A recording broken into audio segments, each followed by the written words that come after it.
वे home. इस कहानी की शुरुआत में हमें सैंग को दिखाया जाता है जो मात्र 7 साल का है। वो अपनी मॉम के साथ अपनी नानी के घर जा रहा है। दरअसल उसकी मॉम की जॉब छूट चुकी है और अब वो सिटी में नहीं रह सकती और सैंग को अपनी नानी का घर पसंद नहीं है क्योंकि वो एक गांव है। जल्दी सैंग अपनी मॉम के साथ अपनी नानी के घर पहुंच जाता है। सैंग यहाँ नहीं जाना चाहता इसीलिए वो वापस जाने की जिद करता है। उसकी मॉम उसे मारती और घर ले आती है जहाँ पर पहली बार वो अपनी नानी को देखता है जिनकी उम्र 78 साल है। वो बहुत ज्यादा बूढ़ी है लेकिन फिर भी वो अपने घर के सारे काम खुद ही करती हैं क्योंकि वो इस घर में पूरी तरह से अकेली रहती हैं। सैंग जब अपनी नानी को देखता है तो वो उसे बिल्कुल पसंद नहीं आती। ये बात वो अपनी मॉम से भी कहता है जो सैंग की नानी सुन लेती है, पर वो जानती है कि सैंग मात्र 7 साल का बच्चा है। अगले दिन सैंग की मॉम सैंग की नानी से कहती है कि मुझे शहर जाना होगा, मेरी जॉब छूट चुकी है, मेरा डाइवोर्स हो चुका है और जल्दी मुझे दूसरी जॉब चाहिए, इसीलिए मैं अपने बेटे सैंग को कुछ दिनों के लिए आपके पास छोड़कर जा रही हूँ। हालांकि सैंग अपनी नानी के साथ बिल्कुल भी नहीं रहना चाहता, पर अब उसे यहाँ पर रहना पड़ता है। जल्दी उसकी मॉम यहाँ से चली जाती है। सैंग की नानी बहुत ज्यादा बूढ़ी है इसीलिए वो कुछ बोल नहीं पाती, उन्हें बहुत कम दिखता है पर वो अच्छे से सुन सकती हैं। वो सैंग के पास जाती हैं और उससे इशारे से पूछती है क्या तुम्हें भूख लगी है। सैंग उनसे बहुत ही रूडली बिहेव करता है और वहाँ से भागकर सीधा अपने कमरे में आ जाता है जहाँ पर वो उन खिलौनों से खेलता है जो उसकी मॉम ने उसे दिए थे। साथ ही वो खाना भी वही खाता है जो उसकी मॉम शहर से उसके लिए लाई थी। रात को सैंग को वॉशरूम जाना होता है, तब उसकी नानी उसके पास ही बैठ जाती है ताकि उसे डर ना लगे। दरअसल इस गांव में ना बिजली है ना पानी, इसीलिए अगली सुबह सैंग की नानी को दिखाया जाता है जो अपने झुके हुए कंधों में पानी लेने के लिए जाती है। तभी यहाँ पर गांव का एक लड़का आता है जो सैंग के पास बैठ जाता है और उससे बात करने की कोशिश करता है, लेकिन सैंग जिसका बिहेवियर बहुत ज्यादा रूड है वो उससे बिल्कुल बात नहीं करता। साथ ही उसके डॉग को एक लात भी मार देता है। यहाँ पर हमें पता चलता है कि सैंग की जो परवरिश शहर में हुई थी उससे वो बहुत ज्यादा बिगड़ चुका है, वो किसी की इज्जत नहीं करता। वो लड़का कहता है कि मैं यहाँ से जा रहा हूँ, लेकिन अगर तुम्हें मुझसे दोस्ती करनी है या मेरे साथ खेलना है तो मुझे बता देना, मैं वापस लौट कर आ जाऊंगा। इसके बाद वो लड़का वहाँ से चला जाता है। सैंग पूरा दिन इस गांव में अकेला ही खेलता रहता है। वो बाहर स्केट चलाने की भी कोशिश करता है लेकिन यहाँ की सड़कें ऐसी नहीं होती कि उस पर स्केटिंग की जा सके, इसीलिए वो घर के अंदर आकर अपने खिलौनों से खेलता है जहाँ पर उसकी नानी भी उसके साथ खेलती है। पर सैंग को इन बातों से कोई फर्क नहीं पड़ता। हालांकि उसकी नानी उसके चारों तरफ सफाई करती है, उसके सारे काम करती है, लेकिन फिर भी सैंग का अपनी नानी के साथ जो बिहेवियर होता है वो बहुत ज्यादा रूड होता है। उसकी नानी इस बात की परवाह नहीं करती क्योंकि सैंग उनका पोता है जो पहली बार उनके घर आया है। रात को नानी सुई में धागा डालने की कोशिश कर रही होती है लेकिन उनकी नजरें बहुत कमजोर हैं, इसीलिए सुई में धागा नहीं डाल पाती। वो सैंग से मदद मांगती है और पहली बार सैंग अपनी नानी की मदद करता है। तभी वहाँ पर एक कॉकरोच आ जाता है जिससे सैंग डर जाता है, पर उसकी नानी को इस तरह के माहौल में रहने की आदत है, इसीलिए बड़े आराम से वो उठाकर उस कॉकरोच को बाहर फेंक देती है, जो देखकर सैंग को बहुत अजीब लगता है क्योंकि उसके मुताबिक कॉकरोच बहुत गंदे होते हैं, उन्हें छुआ नहीं जा सकता।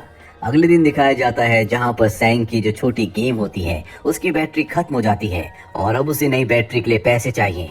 वो पूरे घर में ढूंढता है लेकिन उसे एक भी पैसा नहीं मिलता क्योंकि उसकी नानी बहुत गरीब है, उनके पास पैसे नहीं है। इस बात से सैंग को गुस्सा आता है और वो उनके उस पॉट को तोड़ देता है जो उसकी नानी ने कई सालों से संभाल कर रखा था। साथ ही वो अपनी नानी के जूते भी फेंक देता है जिस वजह से उन्हें बहुत तकलीफ होती है और पहाड़ के पथरीले रास्ते में उन्हें बिना जूतों के ही पानी लेने जाना पड़ता है।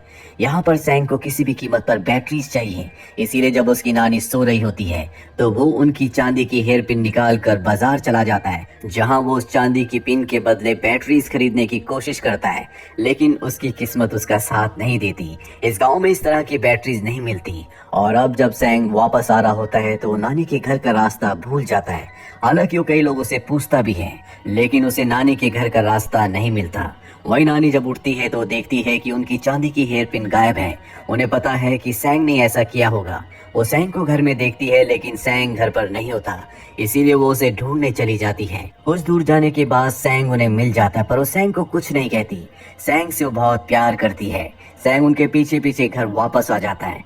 और बिना कुछ खाए पिए ही सो जाता है। पर उसकी नानी को पता है कि उसने कुछ नहीं खाया, इसीलिए वो उसके लिए खाना बनाती है और सैंग को बड़े प्यार से उठाती है। पर सैंग साफ साफ मना कर देता है। वो कहता है कि जो खाना मैं खाना चाहता हूँ वो खाना तुम कभी नहीं बना सकती। सैंग की नानी इशारों में कहती है कि अगर तुम मुझे बताओगे तो मैं जरूर बनाऊंगी। सैंग उन्हें फोटो दिखाता है जो कि नॉनवेज की होती है, पर उनके पास पैसे नहीं है, इसीलिए वो अपने पड़ोस से पैसे मांग कर उसके लिए नॉनवेज लाती है। पर सैंग को वो भी पसंद नहीं आता, इसीलिए गुस्से में वहां से चला जाता है। पर वो बहुत ज्यादा भूखा है, इसीलिए कुछ देर बाद वो वापस आकर उसी को खा लेता है। हालांकि सैंग को अपनी नानी के साथ रहते हुए अब कुछ दिन बीत चुके हैं, लेकिन फिर भी उसके दिल में अपनी नानी के लिए कोई प्यार नहीं होता। एक रात उसकी नानी की तबीयत खराब हो जाती है, जो देखकर सैंग को बिल्कुल अच्छा नहीं लगता, इसीलिए वो अपनी नानी को खाना खिलाता है। साथ ही वो देखता है कि उसने जो अपनी नानी की हेयर पिन चुराई थी, उसके बदले उसकी नानी ने बालों में कुछ अजीब सी चीज लगा रखी है, जो देखकर उसे बिल्कुल अच्छा नहीं लगता, इसीलिए वो अपनी नानी की चांदी की हेयर पिन वापस उनके बालों में लगा देता है। अगली सुबह वो बाहर जाता है जहाँ पर एक लड़की होती है, जिससे सैंग पूछता है क्या तुम मेरे साथ खेलोगी, पर वो लड़की साफ साफ मना कर देती है क्योंकि सैंग ने उसके खिलौने तोड़े थे। अब एक दिन सैंग अपनी नानी के साथ बाजार जाता है, जहाँ पर उसकी नानी को पंपकिन बेचने थे, जिनमें लोग बिल्कुल भी इंटरेस्ट नहीं ले रहे होते। सैंग जब मार्केट में घूम रहा होता है तभी उसे एक पेयर शूज दिखते हैं जो उसे बहुत पसंद आते हैं, पर उसके पास इन्हें खरीदने के लिए पैसे नहीं है। वो अपनी नानी के पास जाता है जिसने अब कुछ पैसे कमा लिए हैं।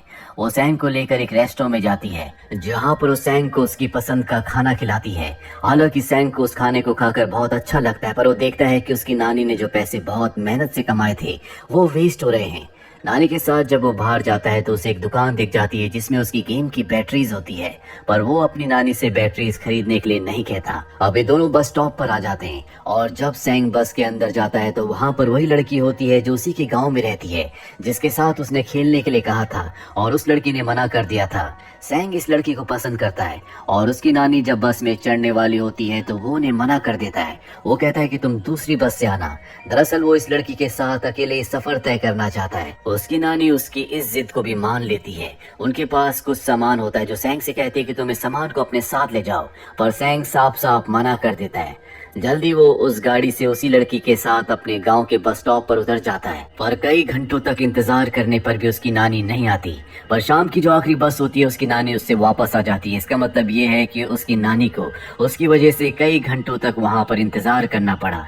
सैंग को कहीं न कहीं इस बात का एहसास है, इसीलिए उसकी नानी के पास जो सामान होता है वो उनसे उस सामान को ले लेता है और अपनी नानी के साथ घर आ जाता है। अगली सुबह वो बस वाली लड़की से मिलने के लिए एक बार फिर से बाहर जाता है, जहाँ पर वो देखता है कि वो लड़की उसी लड़के से जो उससे दोस्ती करने आया था, जिसके डॉग को उसने लात मारी थी, उसके साथ घूम रही है। सैंग उस लड़की को बहुत पसंद करता है, इसीलिए सैंग को उन दोनों को साथ देखकर बहुत गुस्सा आता है और जब वो लड़का जा रहा होता है तो वो उसे झूठ बोल देता है कि तुम्हारे पीछे बुल आ रहा है।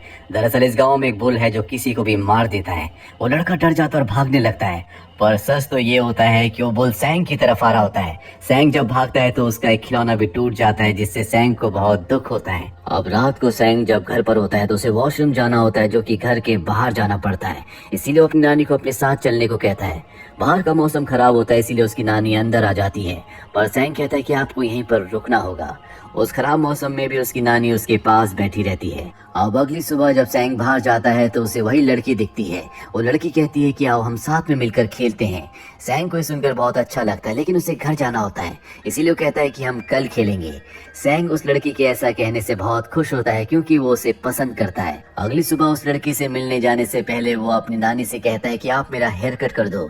उसकी नानी उसका हेयर कट कर देती है, जो उसे बिल्कुल पसंद नहीं आता। वो कहता है कि आपने मेरा पूरा हेयर कट बिगाड़ दिया, अब मुझे अपने सर पर कोई कपड़ा बांध कर जाना होगा। वो अपनी नानी का स्कार्फ ले लेता है और उस लड़की का फेवरेट टेडी बेयर लेकर वो उससे मिलने के लिए निकल पड़ता है, लेकिन वो ढलान के रास्ते में गिर जाता है, जिससे उसके दोनों नीज में चोट आ जाती है। उसे चलने में बहुत तकलीफ हो रही होती है और तभी उसके पीछे वही बुल आ जाता है जो सबको मारता है। लेकिन वही लड़का जिसके साथ उसने बुल का झूठा मजाक किया था, जो उसके साथ खेलना भी चाहता था, वो उसकी उस बुल से जान बचाता है। यहाँ पर उसे एहसास होता है कि उसका जो बिहेवियर था आज तक सबके साथ बहुत गलत था, इसीलिए वो उस लड़के से माफी मांगता है। वो लड़का भी उसे माफ कर देता है। इसके बाद वो धीरे धीरे अपने घर की तरफ आने लगता है। तभी उसे एहसास होता है कि उसकी जेब में कुछ है और जब वो जेब में पीछे चेक करता है तो उसकी गेम के साथ पैसे भी होते हैं जो उसकी नानी ने रखे थे। ये देखकर उसकी आंखों में आंसू आ जाते हैं। उसे एहसास होता है कि उसकी नानी उससे कितना प्यार करती है। जब वो घर के पास आता है तो उसकी नानी उसे देख लेती है। वो देखती है कि उसके दोनों नीज में चोट लगी है, जिससे उन्हें बहुत चिंता होती है। वो सैंग को लेटर दिखाती है जो कि उसकी मॉम का होता है और कहती है कि तुम्हारी मॉम जल्दी तुम्हें लेने वापस आने वाली है। यह सुनकर सैंग को बहुत दुख होता है क्योंकि वो अपनी नानी से अब बहुत प्यार करता है। रात को वो अपनी नानी को लिखना भी सिखाता है और कहता है कि अगर आपको लिखना आ गया तो जब भी आपको मेरी जरूरत होगी तो आप मुझे लेटर लिख सकती हो। अगर आपको लिखना नहीं आया तो आप मुझे सिर्फ एक ब्लैंक लेटर भेज देना, जिससे मैं समझ जाऊंगा कि आपको मेरी जरूरत है। अब वो अपनी नानी के साथ जितने भी दिन यहाँ पर उसके रह गए हैं वो बहुत अच्छे से बिताता है। साथ ही वो बहुत सारी सुइयों में धागे भी डाल देता है ताकि उसकी नानी को सुई में धागा डालने में कोई तकलीफ ना हो। जल्दी उसकी मॉम उसे लेने आ जाती है और जब वो अपनी मॉम और नानी के साथ बस स्टॉप पर खड़ा होता है तो वो अपनी नानी की तरफ नहीं देखता क्योंकि वो उन्हें गुड बाय नहीं कहना चाहता। दरअसल वो उनके साथ ही रहना चाहता है, पर अब उसे अपनी मॉम के साथ जाना होगा। जाने से पहले वो अपनी नानी को एक लेटर देता है और बस में बैठ जाता है। उसकी नानी उससे इशारों में बात करने की कोशिश करती है लेकिन वो कोई जवाब नहीं देता और जब बस चलने लगती है तो पीछे वाली विंडो से अपनी नानी को बाय कहता है। बाय करते हुए उसकी आंखों में आंसू होते हैं। वो जानता है कि उसकी नानी उससे बहुत प्यार करती है और अब वो भी अपनी नानी से बहुत प्यार करता है। इसके बाद उसकी नानी अपनी पुरानी जिंदगी में लौट जाती है जहां उनके पास संघर्ष के अलावा कुछ भी नहीं है। सैंग ने जो उन्हें लेटर दिया था वो उस लेटर को खोलती है जिसके अंदर बहुत सारे जेस्चर्स होते हैं, बहुत सारी फोटोज होती है जिन्हें सैंग को पोस्ट करके नानी अपने दिल का हाल सैंग को बता सकती है।